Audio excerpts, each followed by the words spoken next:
Hey everyone, Andrew here, bringing you another video review. And today we're going to be doing my comic load for the week, as well as news, updates, questions, answers, and comments, and everything else that falls in between. Feels like it's been a while, hasn't it? I felt bad about last week being kind of a speed round video because, well, last week was a hectic week. This week was a hectic week too. This prior week, it's now Sunday, prior week that had happened. But I have enough time today to sit down and do kind of a bigger video because I have the questions from 2 weeks ago and then last week, and we also have reviews, and I want to talk about some video game stuff and some little things that I picked up on the side. So, with that said, we might as well start where we always start. Just a little bit of Batman in our life with Batman the Dark Knight, issue number 20. So basically, this is continuing the Mad Hatter storyline and kind of reinvigorating who the Mad Hatter is. And Bruce Wayne, Batman, comes to a conclusion about his life, his romantic life. And of course, the second he comes to this conclusion, tragedy strikes. What exactly happens to the Dark Knight that turns him into a vengeful creature of destruction? And what does the Mad Hatter have up his sleeve that will take Batman out? Good, bad, whether or not you should get it. Good. I did like the art. I think it felt the tone of the comic very well. And again, the portrayal of the Mad Hatter is very, very well done. And the severity of what happens in this comic weighs heavy on you. Not only the tragedy that Batman feels, but also just on a whole the tragedy of Gotham because people are dying left and right. Bad is unless the love interest is Selina, Silver St. Cloud, or Talia al Ghul, I really can't believe, or even Vicky Vale, I really can't believe a love interest for Batman anymore, because something always bad happens to the relationship, and of course something bad happens here. I won't reveal what it is, but hey, shit happens. On the whole, this was a good issue. Not quite as good as the previous issues that dealt with the Mad Hatter, but still, Dark Knight has turned out to be a great kind of Legends of the Dark Knight kind of book, where it deals with different villains at different times. On the whole, I give this a 3 out of 5. Moving on to Batman Incorporated, featuring the Batman of Japan. Basically, this is the adventures of the Batman of Japan. That's about it. There's nothing else really to review. He fights some biker Sentai chicks who have screwed up faces and a lion woman and stuff like that with his, what is it, Sparrow, Canary, or I forget what the sidekick's name is. But yeah, that's the basic gist of the comic. Good, bad, whether or not you should get it. Good. This is what Batman Incorporated, for me, should have been. Is going around and doing different Batmen from different areas of the globe and getting the different feel and the different culture and how they all turned out differently compared to the regular Dark Knight. Uh, in addition to that, the art is good, and I did like the dialogue. I think it was well written. Bad is this completely breaks up the momentum that we had from last issue with Batman turning into Man-Bat, Exoskeleton, Iron Man going after Talia, which was quite a freaking cliffhanger, and I was so pumped to see what would happen in this issue, and then we get this. It's not necessarily a bad issue. Actually, it was quite enjoyable. It's just it breaks up the momentum. This is something that happens with Grant Morrison from time to time. I don't know if it was editorial or Grant Morrison that had this happen. Maybe he just said, listen, I need a break for an issue. I'll come back. You guys do whatever you want. Because Grant doesn't even write this. Whatever the case may be, this is just one of the things I don't like, is it breaks up that momentum. And it's going to take me time to get pumped for Batman Inc. again. I know it sounds silly. Putting that aside, I will give this a 3.5 out of 5. I did enjoy the story. It may not be for everyone, but, you know, people that like kind of old schoolish, almost want to say Bronze Age kind of stories dealing with different parts of the world, definitely pick it up. Talon, issue number 8. So, Talon died last issue. Guess what? He's not dead anymore. A little bit of spoiler. Talon gets injected with Mr. Freeze's necro rejuvenation formula thingamajiggy Leonardo from the Teenage Mutant Ninja Turtles. I just threw that in there. But yeah, he gets reanimated as a full-fledged Talon. And of course, the Court of Owls has leverage on him. Exactly what do they want him to do?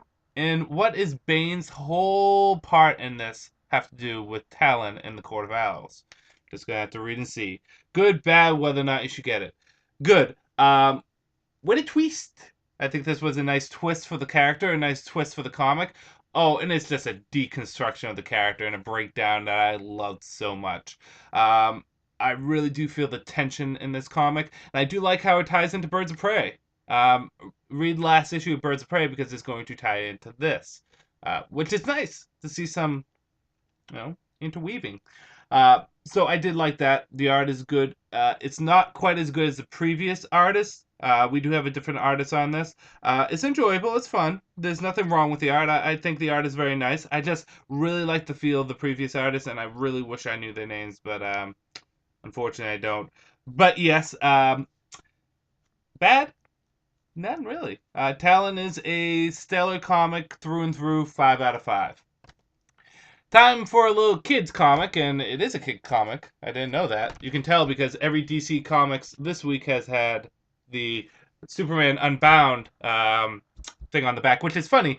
I work with Enterprise Rent-A-Car, and I helped out a customer, and the customer was a comic fan, and he and I got along so well. When I left, he came back and bought me Superman Unbound. I watched about half of it and fell asleep. It was like 1 o'clock in the morning, but yeah, funny story. But the back of Little Batman is Teen Titans Go, and if you go to the back of the comic, it's all about DC Kid Nation, and so I guess this is considered a kid comic, but adults can enjoy it too. The basic gist of Batman in Little Gotham, issue number 2, is the Sirens. There is Batman and Mr. Freeze and Nightwing kind of story, but the gist of this is Selina dealing with the Sirens. If you don't know who the Sirens are, it's Selina Kyle, Catwoman, Pamela Isley, Poison Ivy, and Harley Quinzel, Harley Quinn, and their miscellaneous fun adventures. And Selina's trying to turn a new leaf, but the Sirens are obviously like, hey, let's go steal this stuff. It's for charity. Okay, let's go free these animals. But that's breaking and entering. But it's to free the animals. So it's kind of fun to see how they try to justify this. Art is great. Story is fun. This is a nice cool down comic, I like to say. After you get all those hot and heavy comics that really have major stories and epic climax, it's good to sit down and read a comic like this and just detox. 4 out of 5. Moving on to Fantastic Four, issue number, God, what are we on? 8? It hasn't been 8 months. But issue number 8. So this is the Ben Grimm issue. Ben Grimm, the Thing, has been cured temporarily of his powers. He is human, and he goes back in time to finish some unfinished business. Finish some unfinished business. Any whom? Although a startling revelation from the Fantastic Four AU comic leading in about Ben Grimm having something to do with Doctor Doom gets thrown in at the end. Good. Dialogue was good. I did like how the story is progressing, especially where that plot point that was brought up about Ben Grimm and Doctor Doom in college is getting brought up in this. And the ending pages were nice. Bad is this. Although the story progressed well, this little sidetrack feels a little off. It wasn't bad, but it just feels a little off. I felt as though the story could have progressed in a different way and still progressed as well, if not better. On a whole, though, Fantastic Four will get a 4 out of 5. Good issue. Not the best that this series has got so far, but still good. Moving on to a new comic. We had Red Team The Movement 2 months ago. Now we have Green Team Teen Trillionaires. The basic gist of this comic is it is kids with tons of money that they don't know what to do with. So what do? Try to make the world better. They make a convention. I forget the name of the convention. I'll look it up. Which is sent around through the internet under the name Green Team. Pox Pot. POXPOP. And basically in this convention, they kind of try to find different technological marvels, different lasers to cut things, maybe different ways to use iPods, maybe special suits that can be worn in certain temperatures, all different kind of stuff. And of course, the leader of this Green Team group kind of wants to do superhero-ish stuff. Of course, they do have the haters out there, the common man, who doesn't like the people with the money. Good, bad, whether or not you should get it. Good. The concept of this story is really fun. Just juveniles with so much money that they don't know how to do with it, and they want to do well with it. It's just they just don't know how to do well with it. They want to do good with it, and it's a really fun concept that allows for so much variety and so much different stories that can be done with it. The characters are likable. I feel as though these characters are more likable in the sense that they're enjoyable compared to the movement characters. And I did like the art. Bad is there is so much dialogue in this, and it was just overbearing. And that really is the only bad. There was just way too much dialogue in this. In addition to that, this isn't your traditional superhero book, so if you're not, if it's hard for you to adapt to non-superhero comics, which is fine. Some people have that. You might have a bit trouble with this. Putting those two aside, this was still a great issue. It starts off very slow, but it builds momentum and becomes interesting. I will give this a 4 out of 5, which is, I think, the same rating I gave the Red Team, which is the movement. Out of the two comics, I think the Red Team may have been a little bit better of a comic, the movement, but I think Green Team has more potential, and I will be picking up the second issue to see how this goes. Uh, and I kind of latched on to the characters in the Green Team a little bit more because they're funny. Moving on, Teen Titans issue number 20, Trigon Invades. This is, for the most part, Trigon history lesson. It talks about him. It talks about his rise to power. It talks about how he wants his daughter to become his malevolent, powerful demon child, and how he wants to utilize his kids to conquer dimensions. Plain, flat, and simple.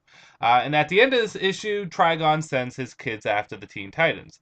Because despite the fact Raven is being possessed and kind of evil, Raven still wants people around her when she rules the universe. People like the Teen Titans.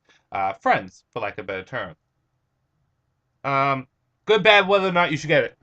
Good. I think this was very loyal to the George Perez and Marv Wolfman, or respectful to George Perez and Marv Wolfman's interpretation of Trigon, while at the same time invigorating it and giving it new life.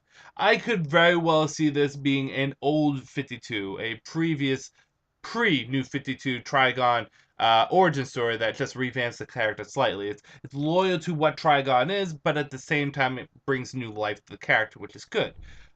Raven, I'm starting to enjoy more in the New 52. I'm just interested to see when she'll turn good again, because she's still evil. And I do love the utilization of the Trigon children in the New 52, whether it's in Phantom Stranger, which they have been utilized quite a lot, or Teen Titans, which they are, again, being utilized. Not quite as much as Phantom Stranger, but it's good to see the other children of Trigon being used. Bad, this is not so much of a Teen Titans story, because the Titans don't really show up till the end. But, another thing I want to say is I really do like how Wonder Girl's costume is drawn in this. It really looks pretty badass.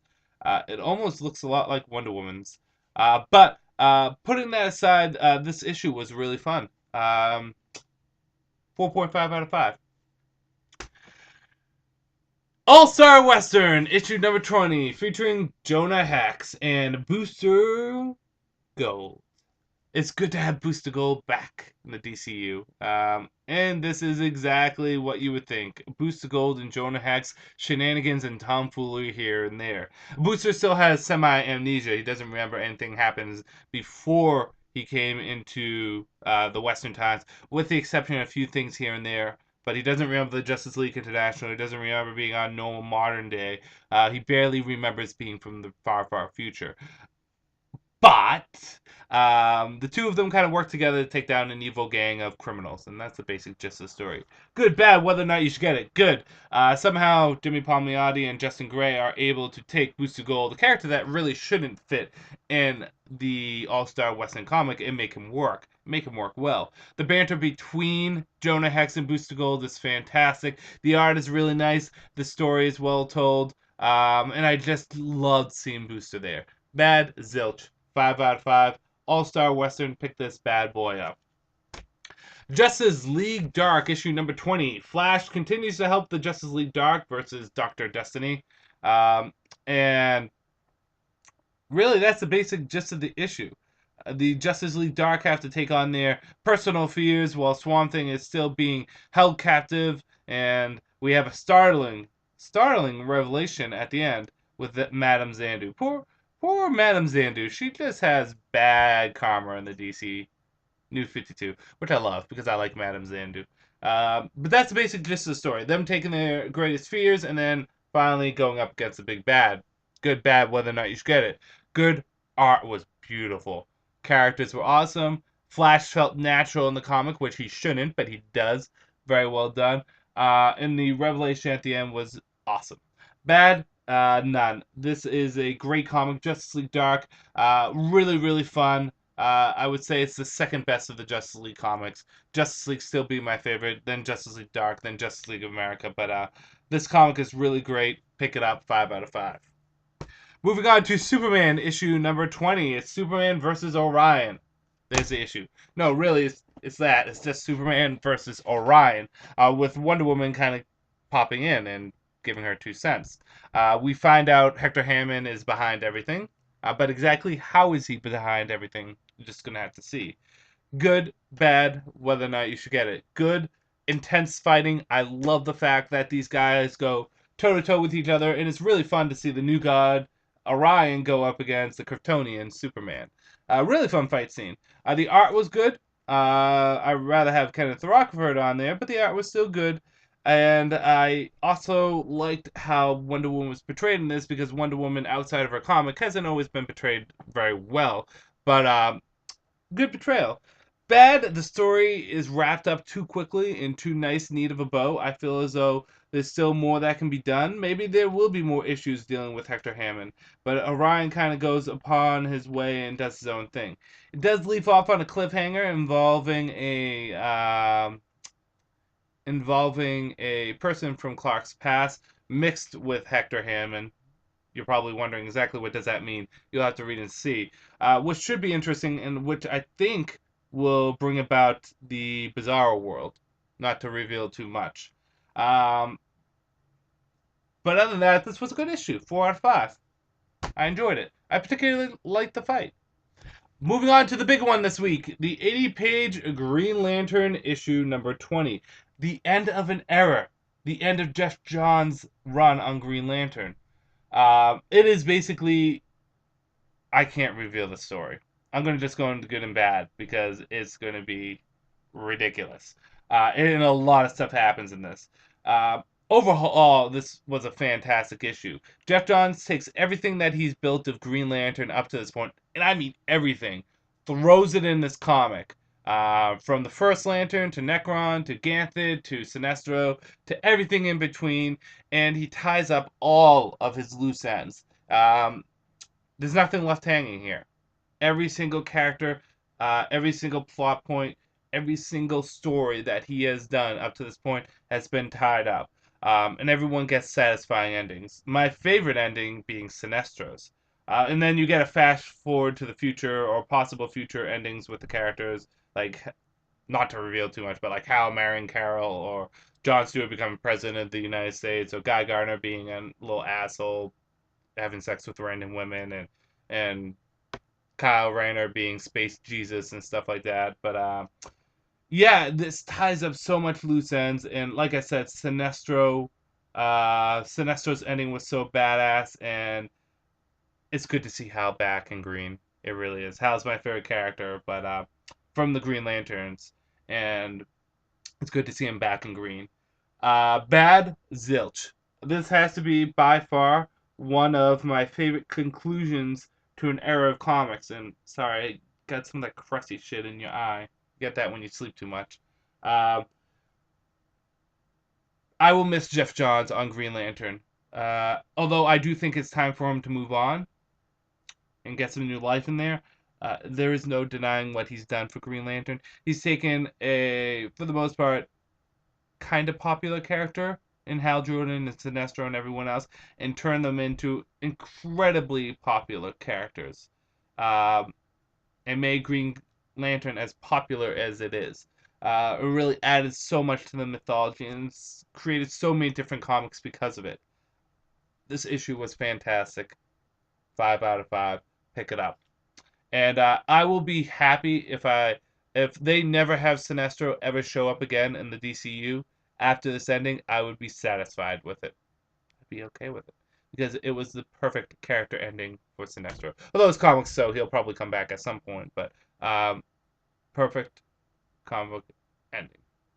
Um, Moving on to another Green Lantern title, New Guardians, issue number 20. This is obviously an epilogue for the Wrath of the First Lantern story arc, and it's just basically Kyle getting back to his roots and Kyle figuring things out and Kyle going to see his father. That's about it. I'm not even going to bother getting to the good and bad. I'll just give it 3 out of 5. It was an okay issue, but it's not something that is necessary, and I don't think you should pick it up unless you're a big Green Lantern fan. The same could really be said about Red Lanterns. This is more or less an epilogue issue. It concludes some of the story arcs before we go into the new creative team. I do feel as though it was a little bit more eventful than Green Lantern New Guardians, so I would recommend it more than New Guardians, and I will give it 3.5 out of 5. I will be interested once Guy Gardner jumps on the comic. Sorry if I made those two kind of quick, but there's not much to talk about them. They're the epilogues. They're like, oh, wasn't times great when we did this? And, oh, do you remember when this happened? Oh, I'm gonna miss my friends. Kind of thing. On to Fury of Firestorm, issue number 20, the final issue for Fury of Firestorm. The Nuclear Man. Basically, this is concluding the big epic fight Firestorm has been having with all of his rogues, and also with a surprise guest ending. Actually, there's 2 surprises. One is a return of a character. If you've been reading Voodoo and if you've known anything about the DCU beforehand, a character comes back sporting a costume of someone from the New 52, but at the same time having the name of a character from the previous 52. So, interesting. I recommend it just to see this character's return. I'm glad to see this character return. In addition to that, we have a Justice League member appear. This leads into Justice League. Good, bad, whether or not you should get it. Good.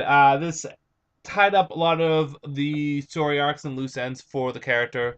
I think it handled the character very nicely. I like to see the guest appearances of that Justice League member and that mysterious DCU character that I do not want to reveal who it is. So I did enjoy that. And I felt as though it transitioned into Justice League very well. So you get a sense that, yes, the comic is ending, but the character is not ending. The character is going on to bigger, better things. And to be honest, I think Firestorm is better off not being in his own comic and being in a team-up comic. Similar to Adam. I think Adam is a fantastic character, but he's not strong enough to hold his own comic, and I think he should be on the Justice League, or Justice League of America, or Justice League Dark, or Justice League International, or whatever. But certain characters work better in teams than their own comic. You're not going to have your own comic of, I don't know, Raven. Despite how good of a character Raven is, she's just a lot better. Well, actually, you know what? A comic for Raven wouldn't be bad. Maybe Starfire. Starfire. As good as a character Starfire is, you're not going to have her own comics. She just works better on a team. It's not to say that certain characters can't have their own comics. They just work better on certain comics. Bad? Nothing really. Fury Firestorm was fun this week. It didn't blow me away though, so I will give it a 4.5 out of 5, but it's something I recommend picking up. Maybe this issue and the past issue. And on to the final issue of Savage Hawkman, issue number 20. Hawkman versus Blockbuster, and Hawkman being a dick. That's basically it.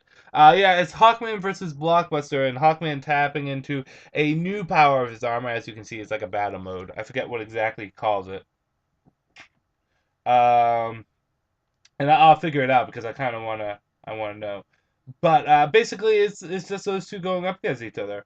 And at the end, the Justice League of America shows up, and Hawkman declares his loyalties either to the Justice League or to his girlfriend.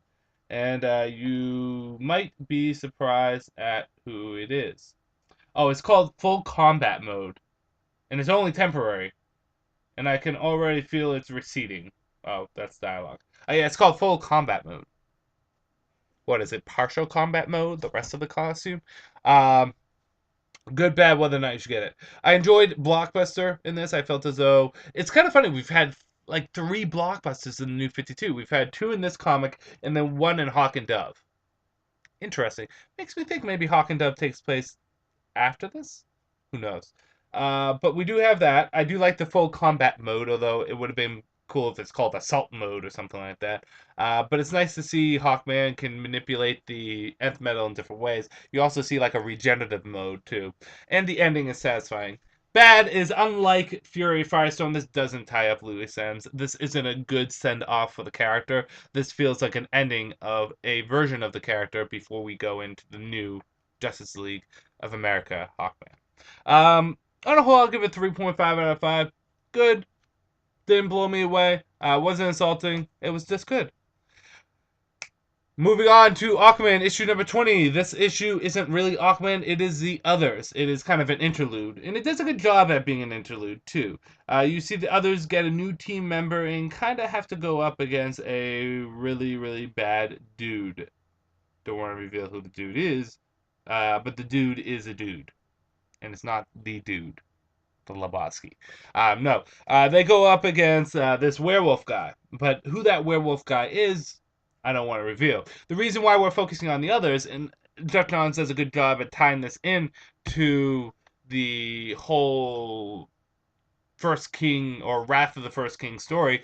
A lot of wraths. Is it called Wrath of the First King? I don't know. Is that there's still Atlantean technology in the Arizona desert, and the Arizona desert isn't really nice to Atlanteans, so the others are sent instead.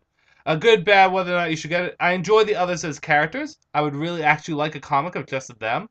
Uh, the art was good and the dialogue was good. Bad, I don't care for interludes. That's just me. I like to continue stories going.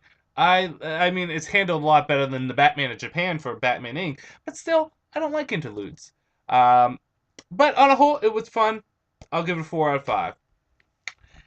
And moving on to our good old friend, The Flash, issue number 20.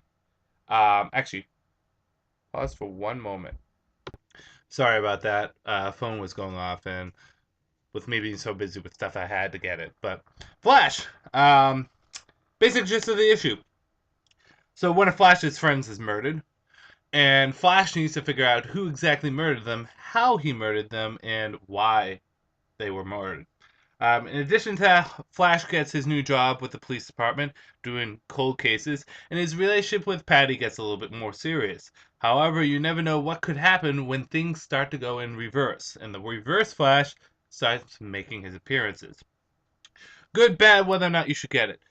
Good, I do like the relationship with Patty and Flash, with Barry Allen. I do want to see Barry get with Iris again at some point. But it's a nice little relationship they got going on here. Art is beautiful, as always.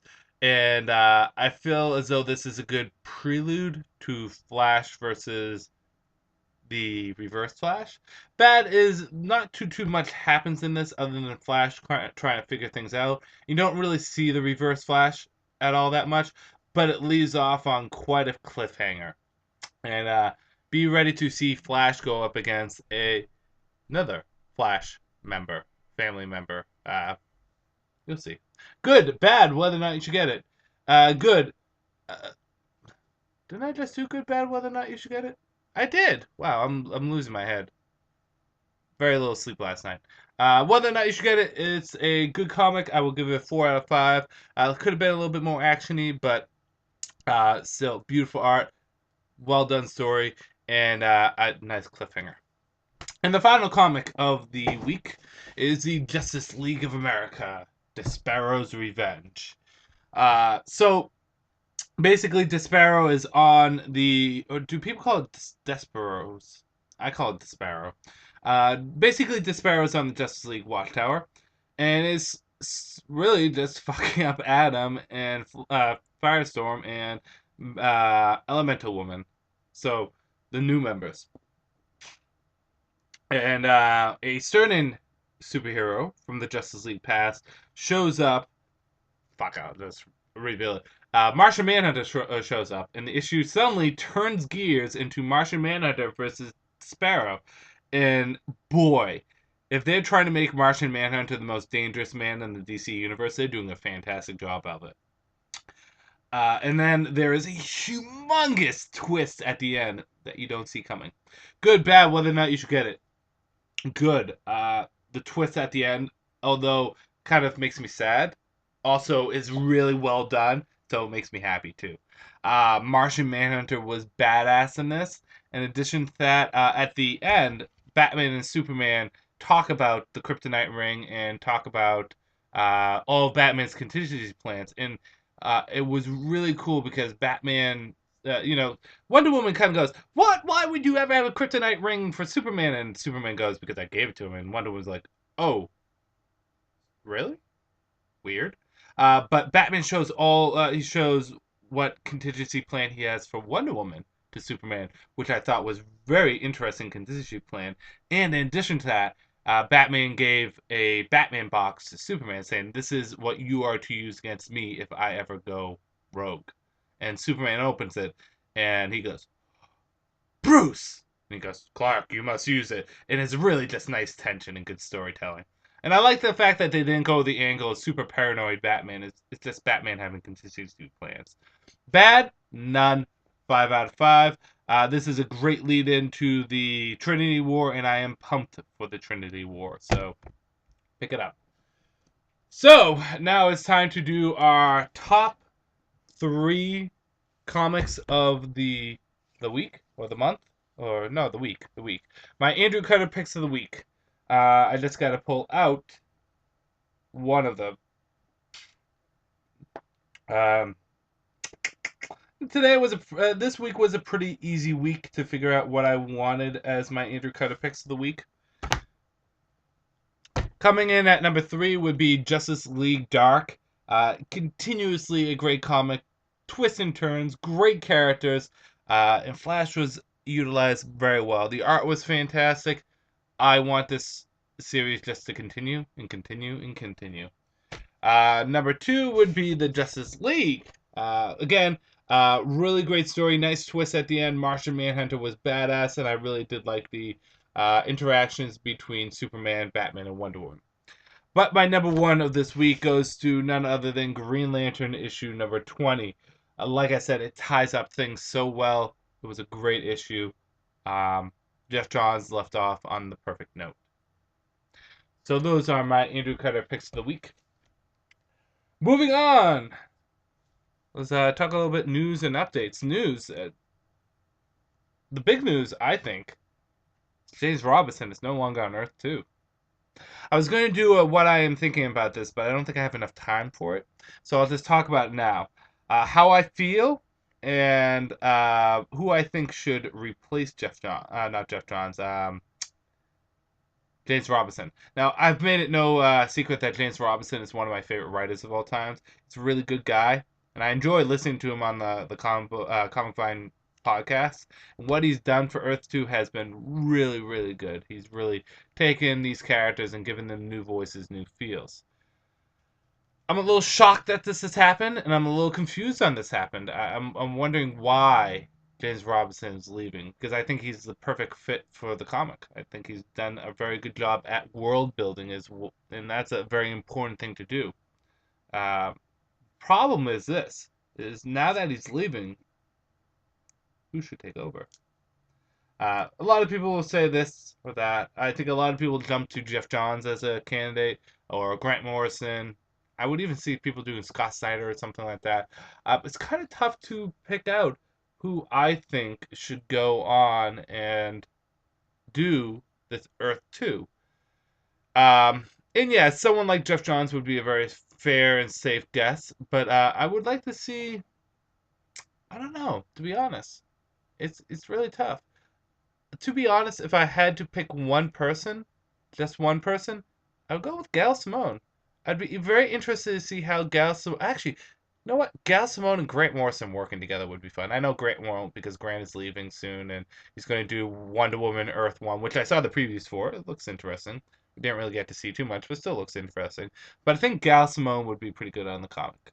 But I am very sad. I am very sad. What's your opinions on this, and who do you think should take over Earth 2 now that our good friend James Robinson is leaving? And then there's obviously the Wonder Woman of Earth 1 news that came out. Some preview pages were shown. I'm pumped for that because I've always been interested in Grant Morrison's interpretation of what Wonder Woman would be. And who knows, maybe we'll get a Green Lantern and Flash and Aquaman and Cyborg of Earth 1 and get a Justice League of Earth 1. Well, they probably won't do Aquaman or Flash. I mean, Aquaman or Cyborg. And maybe not even Flash. They might just do a Green Lantern of Earth 1. But either case, I'm very pumped. I like the Earth 1 books. I think they're fun to read. And they're good reinterpretations of the characters. Oh my god. I'm bleeding. I got a new figure. Um, I'm really pumped for this one. This is the D Arts Charizard figure. Um, this figure is incredibly proposable with different things in his tails, in his legs, in his arms, in his face, in his mouth. You know, it comes with a standard. Everything, the wings are posable. Everything is. Charizard is my favorite Pokemon of all time. For those of you who may be new to my channel, I'm obsessed with Pokemon. I've collected every single one. I've EV trained all my teams. I have almost every version. I think the only version I don't have is Black 2 and Crystal. Yeah. But and Platinum because I didn't care for fourth gen. But I love Pokemon to death. It's my favorite handheld game, and Fire Red being my favorite too. And Charizard is my favorite Pokemon of all time, and I just love having things for Charizard. So it's really cool that they have all this posability with the figure. You can do a lot of different stuff. I put them in kind of a standard pose, but put them right up there next to Link. And wouldn't it be cool if Link and Charizard could fly together? That'd be awesome. Instead of being in Skyloft with his Loft Wing, it could be him and Kanto with his Charizard. Getting all giddy, just thinking about it. Charizard and Link. But really cool figure. They're doing one of Venusaur, Blastoise, and Mewtwo. And Mewtwo comes with a small Mew. I make it the Mewtwo one just because Mew's there, and Mew is my second favorite Pokemon. But I love Charizard, so really beautiful figure. And he watches me while I sleep, which isn't bad. As for games, I went out and bought a lot of games recently. I'll tell you a story because I did tell you some of the games I did buy in my previous video, but I'll tell you them now. I've been trying to collect all the best Wii games that I could get because the Wii is dying, and I love the Wii. It's probably pound for pound my favorite system. I know a lot of people would think I'm in the minority for that, but Wii has had some of my favorite games, such as Skyward Sword, Super Mario Galaxy, excuse me, as well as like Kirby Return to Dreamland, Donkey Kong Country Returns, different kind of stuff. No More Heroes. There's a lot of games on there that I love, and I will even some point do a ultimate Wii kind of video talking about the Wii games I have. But there's one Wii game that I did not get, and that was Xenoblade, part of the Operation Rainfalls. If you don't know what Operation Rainfall was, it was a campaign to get 3 games, Last Story, Pandora's Tower, and Xenoblades from Japan and port them over and localize them in America. And it succeeded. We got all 3 games. I got Pandora's Tower and I got Last Story, but for some reason I didn't get Xenoblades. At first I wasn't really too interested in it, and I equate one woman just in GameStop. I went to a GameStop near a mall, and she haggled the shit out of me, and it bothered me. It's like, I get it, you like Xenoblades, now you're making me not like it, so I didn't pick it up. So finally, when I decided to go pick it up, Xenoblades is impossible to find. So I happened to be in a mall, and a different mall, and there was a GameStop in there, and I was just looking around, and the guy's like, hey, can I help you? I'm like, shoot, I'll throw it out there. Because Xenoblades is impossible to find. Oh, I'm just looking for Xenoblades. I know you don't have it. Don't even bother. It's okay. He's like, give me a moment. He calls up 5 stores. I can't find it yet, but give me your number and I'll give you a call back. I'm like, whatever, I'll do it. So I gave him my number, full well not thinking he's going to get it. Later that night, he calls me up. Hey, Andrew, I called like 13 stores. I went all the way to Alaska, but I found Xenoblades for you. I'm like, really? He's like, yeah, I got it. It's going to be coming in. Clean case and all, because, see, I love clean cases. If the case isn't clean, I'm pissed. Which some of these games I'm going to show you have still the stickiness on there. I'm going to have to get some, is it called Gugon or something? Get the sticker off. But he found it, and here it is. Lo and behold, Xenoblade. Got it. I'm playing it right now. I'm about 18 hours in. I know it's a 30 to 70 hour game depending on how you play, and then a 140-hour game if you do everything. I'm not going to do everything, but got it, playing it, and actually really loving it. It's a fun game, so um, I'm happy with that.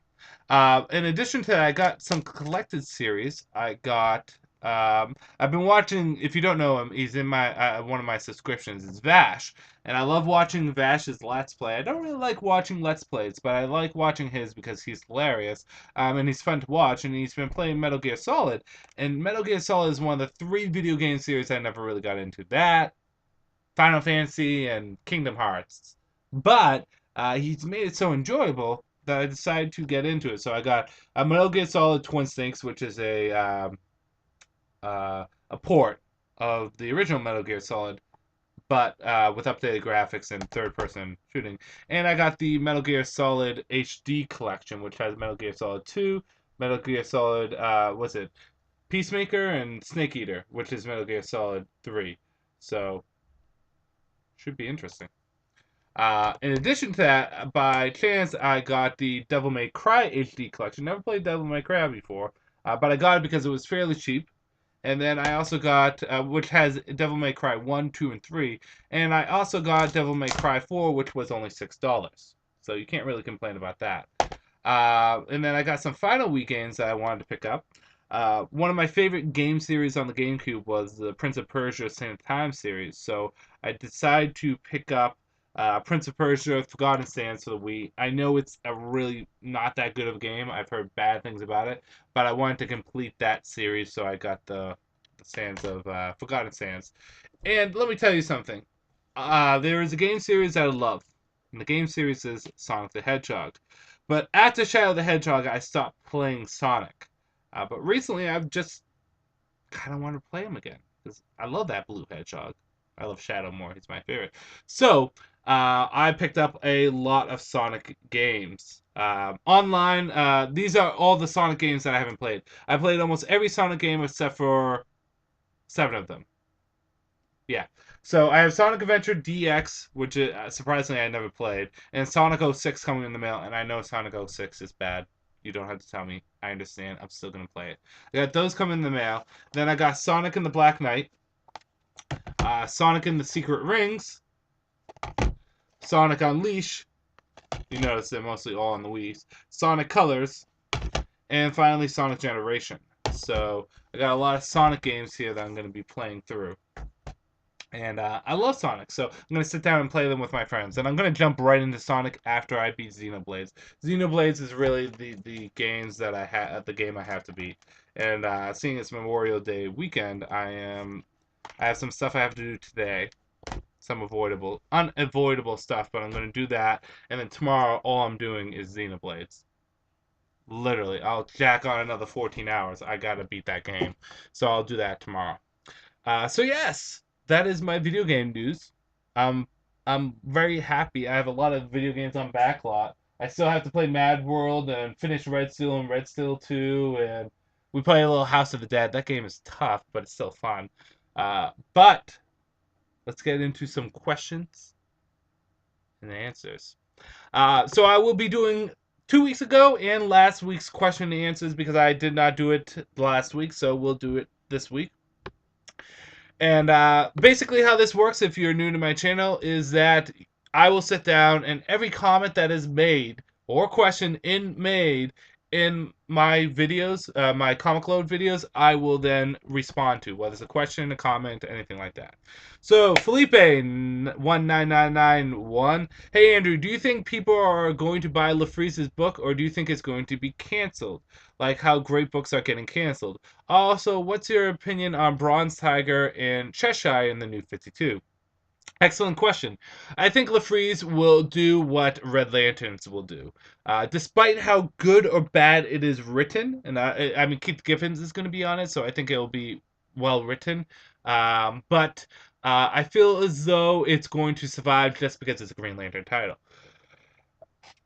Similar to how a lot of Batman titles survive because it's a Batman title.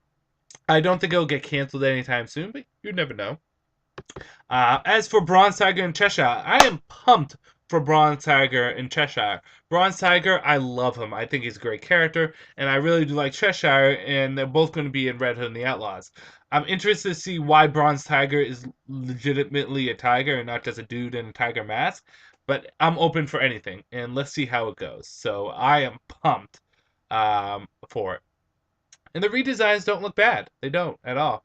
I have to relook at Cheshire's because I forget it off the top of my head, but both of them, from what I remember, look good. Zach Brown, thanks for answering my question, and I agree. If I ever had to fight Bane, I would probably run like hell because the guy broke the bat. Yes, he did break the bat, so I would run like hell. Mr. Cabalario 043, what are your top 10 favorite comic book characters? That is a freaking loaded question, but I can probably give it to you. I wanted to do a top 20 favorite not video game, favorite comic book character list, but it would be really tough. So the list goes as follows: Batman is number one. Someone better record this for the future. Batman's number one. Wonder Woman's number two. Dick Grayson, Nightwing's number three. Donna Troy is number four. Superman's number five. Hal Jordan's number six. Aquaman's number seven. Cyborg's number eight. Barry Allen Flash is number nine. And then Jason Todd's number 10. That would be my... So, Batman, Wonder Woman, Dick Grayson, Donna Troy, Superman, Green Lantern, Aquaman, Cyborg, Flash, Red Hood. Those are my top 10 favorite comic book characters of all time. At least as of now, but basically of all time. So, I love them. Mr. Shiminos? I see you got some cool shirts. Tell us tell us or show us your top 5 shirts. Oh, that's tough. I can tell you, in no particular order of favoriteism. My Robin shirt, my Robin shirt, my red Mighty Morphin Power Ranger shirt, which I don't wear as much as I should, but I do. My Red Lantern shirt. I love wearing that. If you notice, I love red. It's my favorite color. I do like this Batman shirt a lot. I feel as though it fits onto me very well. I don't know if I would say it's my favorite, but sure, let's go with it. And then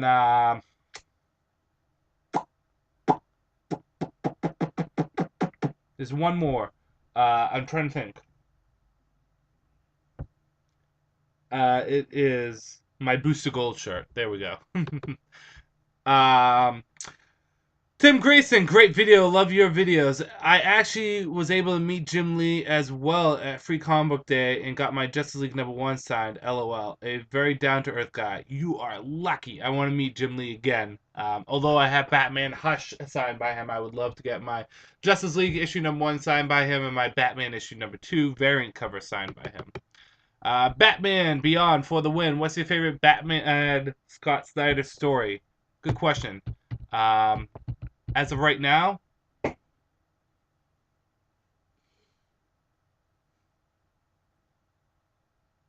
probably Court of Owls, but I mean, Black Mirror is in there, and so is Death of the Family. I think Death of the Family had better characterization and dialogue, but I think Court of the Owls was paced and handled very well. And basically, I love those three, but if I had to say Court of the Owls. Do you mean Black Bat? Because Black Cat is Marvel. Did I say Black Bat? I think I meant Black Bat. Sorry. Dark Hell's Skull. Dead Batman 1. Will Black Cat be a new 52 of Earth 2? No, because... Oh, no wonder. You're saying that to Dead Batman #1. Because I think I could have swore I said something about Black Bat. Anyways, do I think Black Bat will be a new 52 Earth 2 character? No, I think she'll be in the new 52 regular universe. The girl cut on the the girl cut on the foot, but yeah, some of it seemed kind of for Katana to deal with later. I would really like to see Grace Chow, but I want her to show up in Thunder Ananias Pierce. Could this ever happen in some place in the? Oh, okay, I understand. You want Grace Chow and Thunder Pierce to come back. You threw me off with her middle name, or no, her first name, because I always know her by Thunder. For those of you that don't know, Grace Chow and Thunder are characters that probably most well known for their adventures in The Outsiders, Volume 2 or 3, done by Judd Winnick, and they were badass characters. Thunder was Black Lightning's daughter, and Grace was a kind of misfit Amazon. And I love Grace. She was my favorite character from that comic. Uh, do I think they'll ever come back? It's a possibility. Would I hold out hope right now? No, because they weren't well-known characters. So I don't think they'll come back anytime soon, especially with Black Lightning being kind of younger, and there's been no reference to him having a family. So I'm gonna say no at this moment. I am Super Batman 1993. Could you name some of your favorite movie directors? No, I can't, because I don't have favorite movie directors. I have favorite movies, but I don't have directors. I can't really say. I don't think of directors when I think of movies. That's kind of odd. A lot of people like to think of directors. My friend Tom always thinks about directors. I don't. I would say Quentin Tarantino would be one of them. Um, J.J. Abrams, I wouldn't say he's my favorite, but I have been impressed with his stuff recently. Um, but if I had to say Quentin Tarantino, and I'm not a big Quentin Tarantino nuthead, but I do like how he does his movies. Christopher Nolan is also good. Um, that's tough. I don't really think of directors though. I think of actors and I think of story and writing. It's really weird, isn't it? Omar asked, another great video, Andrew. By the way, I was wondering if you would share where you got action figures and hero shirts from. Is it online or is it from your comic book store? Excellent question. My shirts I get from online or I get from various different stores like Kohl's or Hot Topic or I don't know, various different stores. I don't like Hot Topic, but they do have some good comic book stuff in there. But I usually get them from online. As for my figures, I want to say for my superhero figures, 99% of them come from my comic book store. I'm looking at I've rearranged my room. If you notice, I have my video games on the back there. I'm going to kind of shuffle it over. Even though I'm going to be moving soon, I have my Justice League stuff here. You can see that. So you have Batman up at the top. You have Wonder Woman, Superman, Green Lantern, Cyborg, Flash, Aquaman, and then Justice League of America.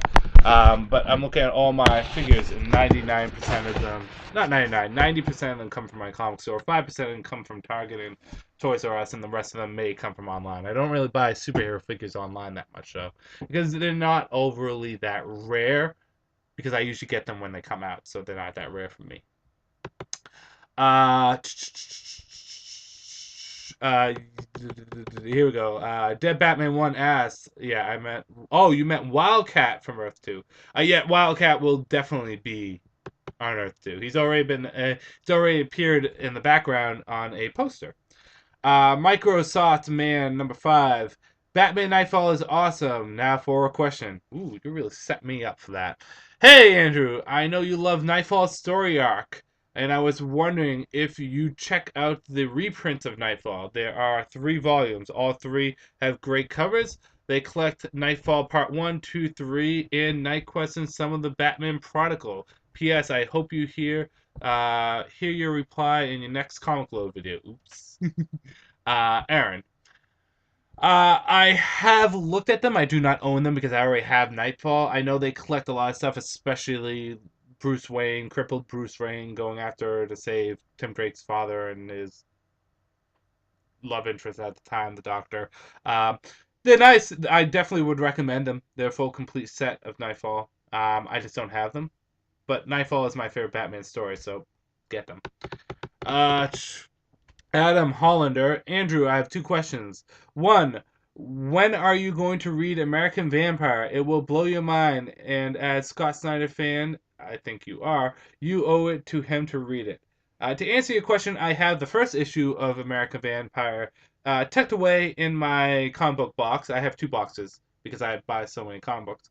I will eventually get to it. Right now, I'm heavily reading Warlords of Mars and loving it heavily, but I'm focusing on a lot of other comics. I will eventually get to American Vampire. I've heard nothing but great things about it.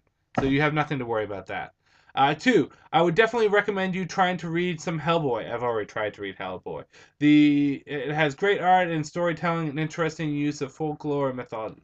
Yeah, I tried to read Hellboy, but for some reason I just couldn't get into it. I think it's just it was at the wrong place at the wrong time. I might try it again. If your budget can't cut it, I would be willing to send you the first volume of each as a nice gesture in return for including them in your videos. I tell this to everyone. If you send me a comic, I will absolutely review it. I've read the first volume of Hellboy, and then I traded it back for some money. But if you guys send them out, I will always review them, and I would be very thankful for you for that. Um, but I will try to get into American Vampire. Hellboy, I'm not so much sure, but we'll see. Mario Baldalio, and I hope I said that right. Hey, Andrew, hope you are doing a fantastic as always. Thank you, and I hope you're doing fantastic. My question is, would you read Guardians of the Galaxy if I were to send you the free digital downloads for issue point 1, 1, and 2? If you do, by all means, hit me up, and I will gladly send them to you. As always, keep up the amazing work. Yeah, definitely. It's free. I would read it. If you want to send those to me, just send me the message. I'll read them and review them. And who knows? Maybe by you sending me those, you'll get me hooked on Guardians of the Galaxy and I would pick them up regularly. I don't know. But it all comes down to budget, people. I'm going to have to go and look at my comic books that I have now and kind of look at what I need to keep and what needs to go. Um, but I'll get to that when I do. Enrique Mendina. Hey, Andrew, I took your advice and got Earth 2. Here in Spain, they sell it for 4-issue trade paperback, and they just started the first 4 only. Love it. Can't really put my finger on what it is, but as you read, you get a certain vibe. It's the quality, of course, but it just feels different and special. I like how Alan Scott's been portrayed. That never was an issue in of itself. Just the fact that we had to lose Jade and Obsidian in the process. Although I'm glad to say they're coming back. I'm glad you liked Earth 2. Earth 2 is a great comic, and it is a sad thing that uh, James Robinson is leaving, but I'm glad you enjoyed it. Enrique continues. Also, a friend borrowed it and told me that he didn't love the comic, but although Alan Scott love story was the best part of it. That's good. Uh, Furio38 does a few questions. First, hey, what's up? I have a martial arts question. What do you think? Who do you think is the greatest martial artist of all time? That is a loaded question.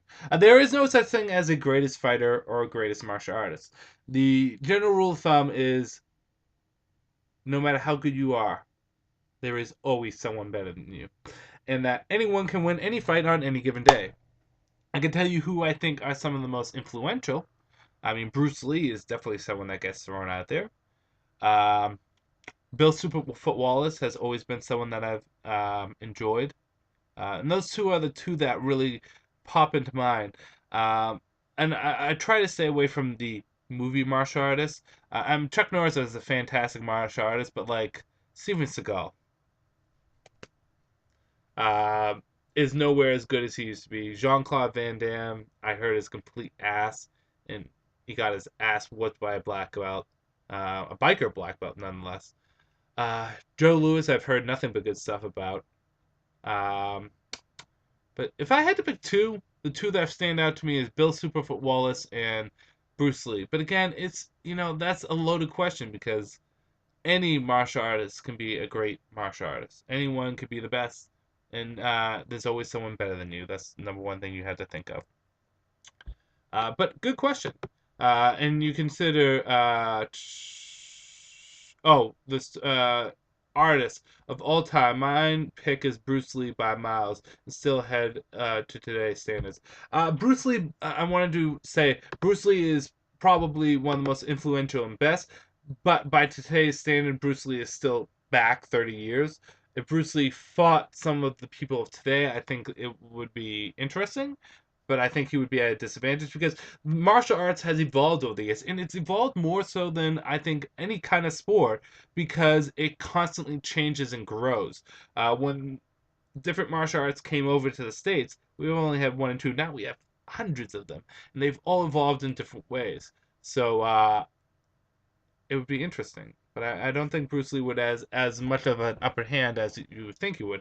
If Bruce Lee could live forever and continue to evolve his style, yeah, he'd be unstoppable. But I don't think Bruce Lee would have as much skill as some of the other martial artists we have today if he was still around today, because again, his stuff is dated. Even 10 years makes a big difference in martial arts.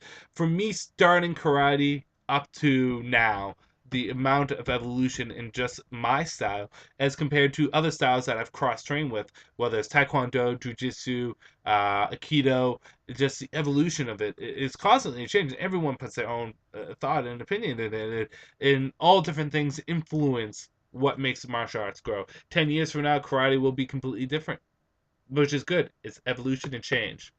Uh, Hey Andrew, could you do a video showing your entire graphic novel collection? I can't right now because a lot of them are in storage, but uh, when I do move out and I can put them out in display, I will. Um, Colleen Swanpole, I hope I said that first. Why didn't you get Team 7 issue number 8? It's because I'm an idiot and I forgot it. It's in my comic book box right now. I just haven't been able to get it. John Jones, is it essential to read Batman Inc. stuff pre-New 52 before I start the New 52 Inc. collection? Also, is the Death and Return of Superman still in continuity? Curious if I should pick it up. And Eddie answered, as far as I'm concerned, it is not, and Lois doesn't even know that Clark Kent at the beginning, if I remember correctly. Actually, Eddie, you're incorrect. Respectfully, you're incorrect. A reference has been made to Superman dying, so the death of Superman has happened. This has been referenced in Swamp Thing issue number 1 and Action Comics issue number 17 and 18, I believe. So it is referenced many times that Superman had died at one point. As for the pre-New 52 Batman Inc. stuff, if you're reading Grant Morrison, you have to read it all because you're not going to understand it. So yes, if you're reading Batman Inc., pick up the pre-New 52 stuff. Review Ultimate 1, Suburbia is an indie superhero comic from Boom. It is more drama oriented and action.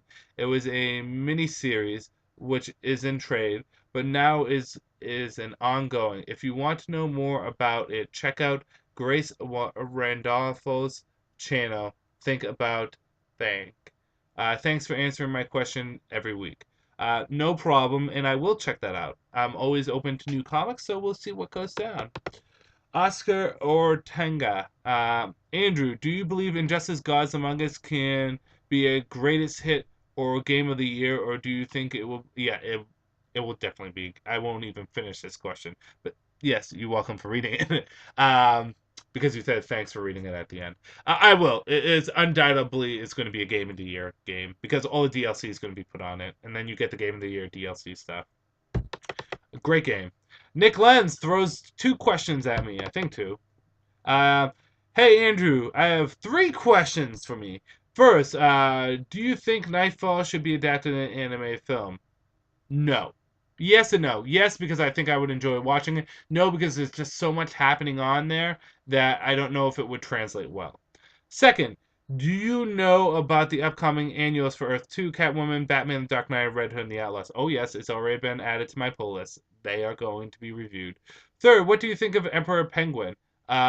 Really great villain. I like his evolution into Emperor Blackgate. Really did like the character. Really did.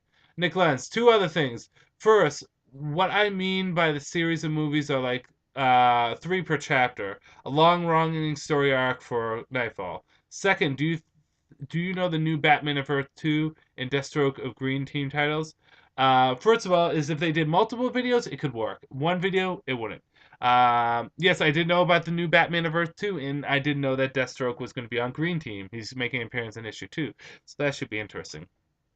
Ray Rodriguez, Andrew, seems like you should limit your questions to 1 or 2 per people. People are asking 5 questions now. Yeah, they are. I know. But I said I would answer every single question that's thrown at me, so guess what I'm going to do?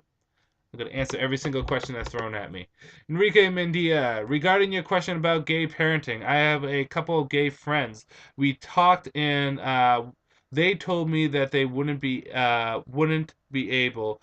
A surrogate mother is too expensive for them. We have to remember the cost that implies such a thing, and they wouldn't adopt. Wonder why? That's interesting. I never thought of cost when it came down to it.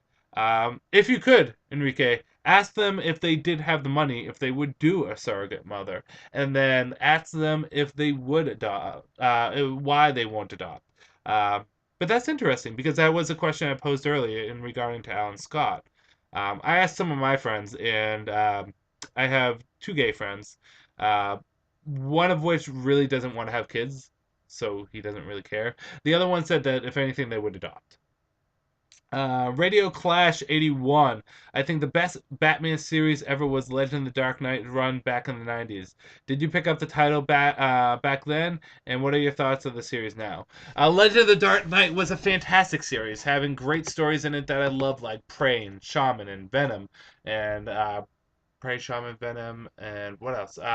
Tons of different stuff. I love the Legend of Dark Knight series, and I think it was a great. I don't know if I would say it's the best Batman series ever, but it was really within the top 5. Fallout 3 Freak 1. Hey Andrew. Hey yo. Hey Joe. Hey Joe. Andrew. Hey Joe. Andrew, if you need any help with your future trip to Germany, or if you have any questions about it, go ahead and ask me. You can count on me. And oh, by the way, Griffey, it is keep it up. Thank you. If I do ever go to Germany, I will let you know, and we can converse, and you can give me some pointers. I do want to go to Germany at some point. I don't know if I would be able to anytime soon, but when it does happen, I will let you know. Fario 38. Andrew, my question: who would win a fight, Wonder Woman or Thor? I say Wonder Woman. What do you think? Who do you think is stronger? I think physically Thor is stronger, but I think Wonder Woman is a better fighter. We're talking about Wonder Woman that knows how to use every single weapon known to man and has been training for thousands upon thousands. Well, in the New 52, she's not that old.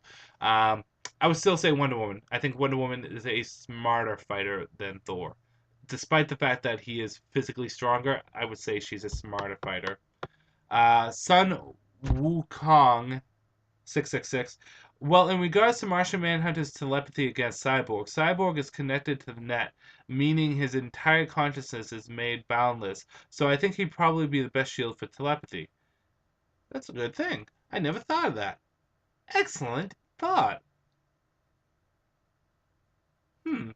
I'm gonna give that some thinking because I wonder if his conscious being boundless by technology and by being the internet, would Martian Manhunter still be able to grasp onto the man that is Cyborg? I don't know. That's a good question. And if they were going to just excellent question, I like that. If they were going to do a Justice League Dark movie, who would you cast? Oh, don't do this to me. I have no idea who I would cast. Would not be Keanu Reeves for Constantine. Would not be him. But I'm not sure. I need time to think about that. I can't throw that out there. Um, Let me just think off the top of my head. I know what characters I would use. I would use Constantine, Madame Xandu, Zatanna, Deadman, Frankenstein, and let's do 2 more. Let's do 2 more, shall we? Let's just throw them in there. Etrigan, and let's just mix it up a little bit more. Let's take someone that's not on the team and just throw them on there. Let's do Swamp Thing. But I don't know who I would cast as the characters. Iron X Knight, Geoforce, Icon, and Dr. Occult either haven't appeared yet, or am I missing certain titles they are in? Geoforce, Icon, Dr. Occult. No, they haven't showed up yet. And I was just wondering, plus, are you getting any sleep because you look really tired lately? could just be me, but I hope you're resting well. Keep up the great work. Well, thank you, Iron Knight X. No, I haven't really been getting sleep. Working 11-hour days takes a lot on you, and then there's a lot of stuff you have to do afterwards. Again, planning for a wedding, moving out, playing Xenoblades. Takes a lot out of you. But I got a lot of sleep today. Sleeping until 8 o'clock is like my new sleeping in, but it was nice. I got to sleep in today. The Joseph Kerr 86. Hey Andrew, I only collect trades of the new 52. Given our tastes are very similar, is it worth picking up the following trades? Sword of Sorcery, Green Lantern Corps, New Guardians, Red Lantern, Teen Titans, Savage Hawkman, Dial H, Red Hood and the Outlaws, Justice League International, Stormwatch. Also, have you played Metroid Prime series for the Wii? As well as they must be for the Wii, as they are a must. And have you ever played the Metal Gear Solid games? Well, we know the answer for Metal Gear Solid. As for Metroid games, I played all the Metroid games, all of them, Wii and everything. As for those titles, what you have to realize is a lot of those titles are either getting canceled. Oh, and I didn't talk about it. Demon Knights is getting canceled. That's pretty sad. Really sad. I am pissed. But some of those titles are either getting canceled, have been canceled. So if you decide to pick it up, I don't think it would be as much of a commitment value. Like if you decide to pick up Sword and Sorcery, there'll probably be only one trade of it, maybe two. And then that's all your commitment. It's not like Batman where trades will continuously fall out. So for titles like Savage Hawkman, Sword of Sorcery, Justice League International, Dial H, I recommend picking them up, probably just because there's not as much of a commitment factor. They're good titles, though. Stormwatch I would not pick up. It just has not been a good title. If you're big into Green Lantern, you can get the other stuff, Green Lantern Corps, New Guardians, Red Lanterns, but I would pick only one of them, and I would leave that up to you to pick. I don't think you need to read all of them. There's just too many of them to go for. A Red Hood and the Outlaws, I would definitely pick up. I don't know why you're not picking them up yet. But no, Red Hood and the Outlaws is a definite must-have. Zach Brown, Andrew, did you see Arkham Origins trailer? It came out today and looks badass, showing Batman fighting Deathstroke. Yes, I saw it. I am happy. I'm happy. I'm happy. Batman, my favorite character, and Deathstroke, one of my favorite characters. Oh, going at each other. Molto bene. Young guy, 30. I see everyone wanting to fight the top fighters like Batman and Bane. Let's bring it down a little bit. How would you do up against Green Arrow? A good fighter, but not a top fighter. Also, Mr. Terrific is supposed to be on Batman's level in many areas. Maybe can pass him in some areas, but how do you stack up against Mr. Terrific and Batman? Um, in combat against Green Arrow? Does he have his bow? If he had his bow, I'd be completely screwed. Um, Here's the thing about Green Arrow. I don't know the New 52 Green Arrow's full martial arts capability. I know before the New 52, Green Arrow was considered a skilled hand-to-hand combatant with training in not only hand-to-hand combat, but swordplay. I think it'd be easier to fight Green Arrow, me myself, rather than fighting Batman or Bane. For the pure simple reason that Green Arrow is easy to manipulate, in that he doesn't think. He's easy to piss off. I think I think I would have a better chance against Green Arrow than I would have against the other ones in hand-to-hand combat, because he doesn't have as much training and he doesn't have a physical strength that's overwhelming like Bane's, and he thinks a lot on his feet. If I went in there prepared, I could probably do good. I'm not gonna say I'm gonna beat him. I mean, they're superheroes. Superheroes have a ridiculous leverage over you because they're superheroes. All superheroes are really good at fighting. But if I could piss off Ollie, I think I could use it to my advantage. As for stacking up Mr. Terrific against Batman, I like to think of Mr. Terrific similar to Reed Richards in Batman, is that he may know how to create the black hole, but Batman knows how to use the black hole. That my friend did that as because there was a huge debate amongst our friend group about who's smarter, Batman or Reed Richards. And finally, one of my friends said, Reed Richards will be able to create that black hole, but Batman will be able to use it to his best capabilities. Same thing with Mr. Terrific. I think Mr. Terrific is considered the third smartest man in the world. Batman and Lex Luthor are tied for number one, so they're 1 and 2 respectively, back and forth. So Mr. Terrific isn't quite as smart as Batman, but I think he's smarter than Batman in like some scientific ways. But I would still put Batman over him. Other than Justice League International and the few panels in Justice League, has Vixen made any other appearance? Do you think she could carry her own book, or do you see her getting another mini? She has not been in anything else.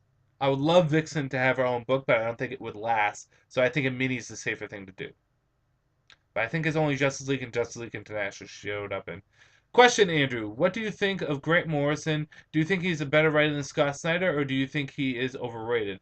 I'm just curious. Oh, this is Ferio also. I'm just curious on your thoughts. I think he is way overrated. People treat him like a god. I think mostly his Batman stuff wasn't as good as all of his new 52 stuff kind of sucks. Grant Morrison is an acquired taste. This is what I say about Grant Morrison. And I apply this to other writers like Judd Winnick. But when Grant Morrison is good, oh, is he good? When Grant Morrison sucks, boy, does he sucks. I think Grant Morrison overthinks things a lot. I think he gets way too technical with his stuff too much. And he also, I don't know if he has an end game for his plan. His stories just keep going. And I honestly think his Batman run should have ended at Batman RIP. It may be Final Crisis. But that should have been it. The story should have been done right there. But it continues to go. Well, we thought the big bad villain was going to be Dr. Hurt. We find out the ultimate villain of his thing is Talia al Ghul. Come on, you gotta be fucking kidding me. It's ridiculous. I still think he's a fantastic writer. Despite the fact that he does have hiccups there and there. I do not like his new 52 stuff at all. Do I think he's a better writer than Scott Snyder? In some respects, yes. Do I think on a whole is he a better writer? That's tough. I prefer Scott Snyder, but there is no denying the accolades that Grant Morrison has. I think Scott Snyder is a younger writer, so it's hard to compare the two. When Scott Snyder has more accolades under him, despite how good he is at Batman, it's hard to compare the stuff Grant Morrison has done with like Justice League and All-Star Batman and even his earlier Batman run. So, no, I mean All-Star Superman. We don't talk about All-Star Batman. Okay, so that is the first group of comments. What time are we looking at? I'm going to pause the video, and then I'm going to start back up because my videos can only go so long before they automatically stop. Okay, there we go. So we only have 14 questions from the other Comic Load video, and we'll get into them once my thing starts working. Oscar Otunga, thanks for the great video. Thanks if you read this. Thank you. Dark Hell Skull. Where's Athena and Wonder Woman, or did I miss her? I had rumors that DC is doing a villain month, so who do you think deserves a book and why? Athena has not shown up yet, and she's my favorite god of the Greek gods, so kind of pissed she hasn't. But I'm sure Brian Azzarello has something planned for her. As for villain month, what villain would I like to see? Prometheus from the Justice League would be kind of cool. Just throwing it out there. Stunt 11520. How did Bruce Wayne Batman cover Robin Jason Damian's death? Was it publicly aware Jason Damian was associated with Bruce? And if so, how does he explain the death or how Jason came back to life? Now, does any outside of Batman's circle question what happened to Robin? I remember when Tim Force wore the costume, Two-Face saying he heard rumors about his death. Matter does any ever realize there are different kids being Robin? How he covers up Jason and Damian's death. Right now, he's saying Damian is abroad, so that's how he's covering up Damian's death. As for Jason, publicly, Jason Todd died. Just because he came back to life doesn't mean he's publicly alive again. In the sense that Bruce Wayne had a funeral for Jason Todd.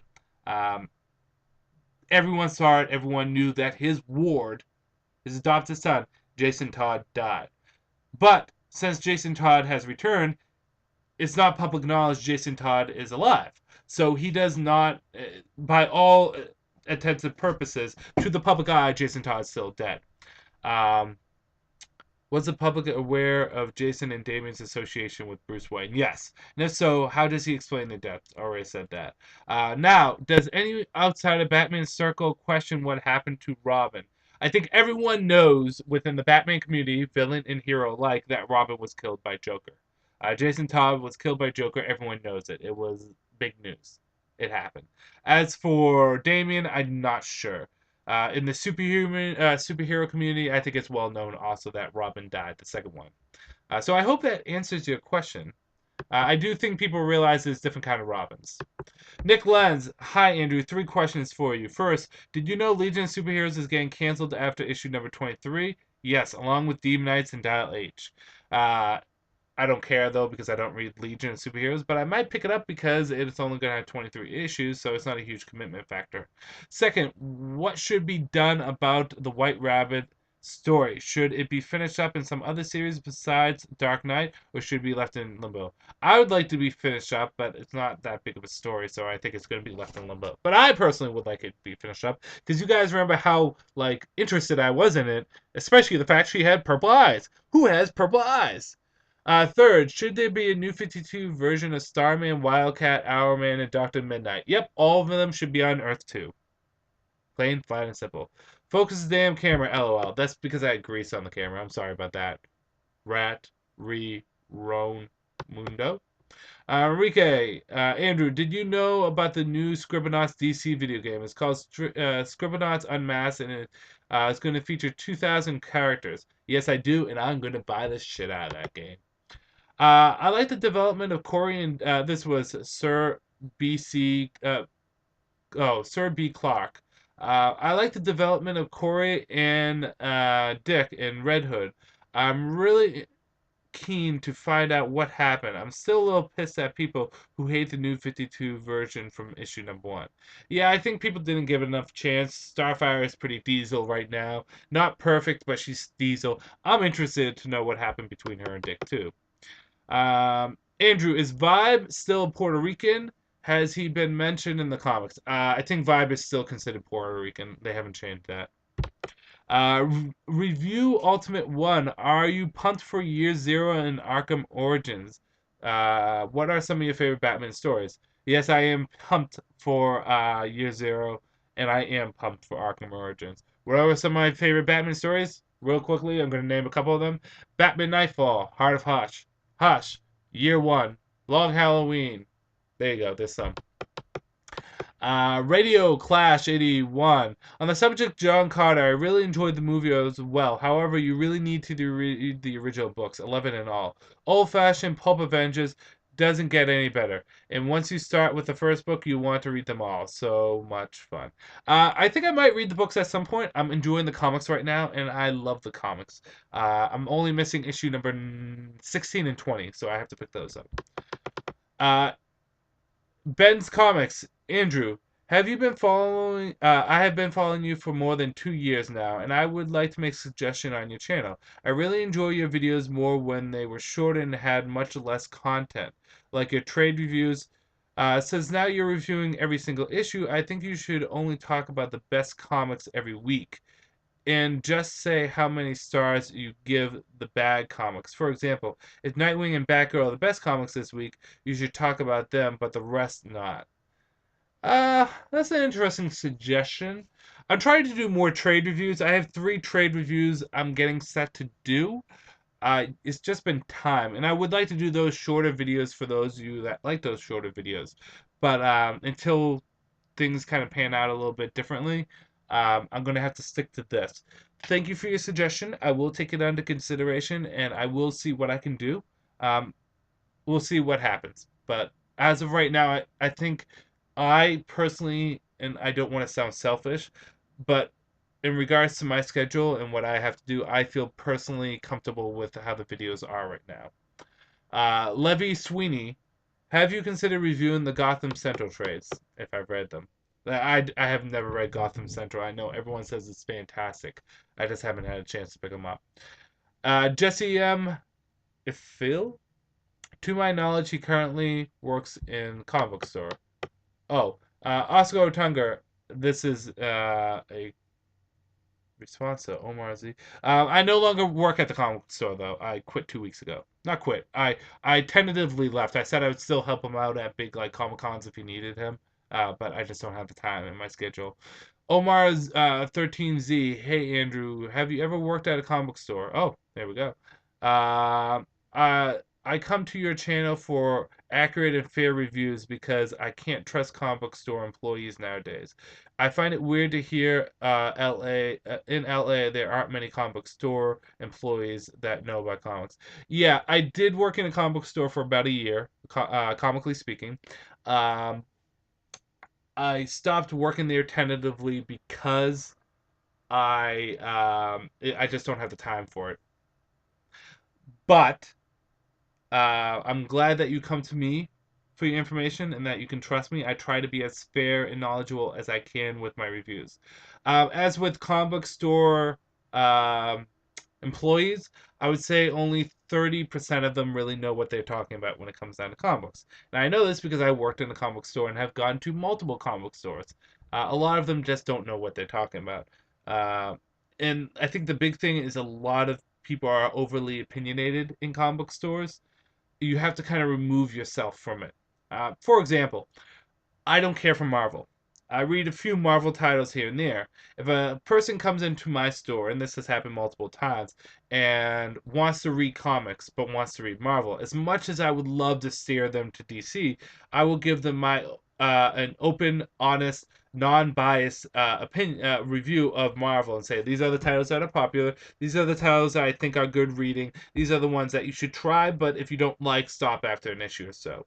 As much as I would love to throw them in the direction of DC, you have to be honest. You have to be unbiased when it comes down to that. Because the thing is being a comic store employee, you have to realize that not everyone has the same opinions as you. And everyone has different tastes. I know people that read nothing of superhero comics and want to read grim fairy tales or fables, which is fine. That's what they're into. So you have to be knowledgeable about that stuff. But it's tough. It is tough. But thank you very much, and thank you for everyone for your comments, questions, and answers.